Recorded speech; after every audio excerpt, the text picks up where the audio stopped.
بسم الله الرحمن الرحیم. نن چې مونږ کم ځای ناست یو نو دا هغه ځای دی کم چې د ادم خان درخانۍ په نامه باندې یادیږي او دا هغه ګټ دی. نو د دې په باره کې به زه تاسو ته یو څو شعرونه ووایم. ادم په سر د ډیری ناست دی، رباب په لاس خپله درخانه یادوینه. او ادمه ستا د ډیره غمه، د رود تنګي د آهوزار نارې وهینه. او ادمه اوس هم ستا په یاد کې د بازارې ګنډېرې نس پړې ګلونه. اوس به درته یو غزل ویمه.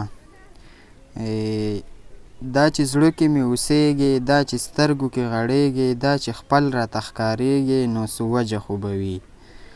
او تو د زړه په درزېدو کې، تو د سترګو په لیمو کې، تصور کې مې هم تو یې، هم په خیال هم په خوبو کې. رڼا ورځ وي او که شپه، رڼا ورځ وي او که شپه وي، دغه خیال دا تلوسه وي، دا چې ډېر ډېر رایادېږې، نو څه وجه خو به وي.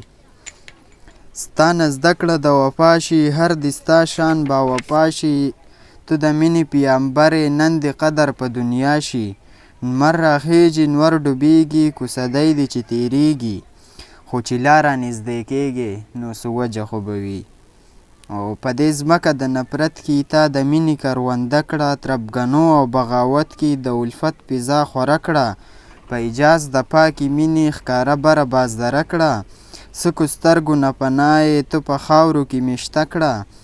او بیا هم زړونو کې اوسېږې، نو څه وجه خو به وي. مینوالو کې ابصره، سخنرویه سخنوره، عاشقانو په تاریخ کې لا ژوندۍ بختوره. د مرې د لوړو څوکو ای باتوره ناموره، کلیواله یوسفزیه د سلیم د زړګي سره. دا چې تر په زړه لګېږې، نو څه وجه خو به وي.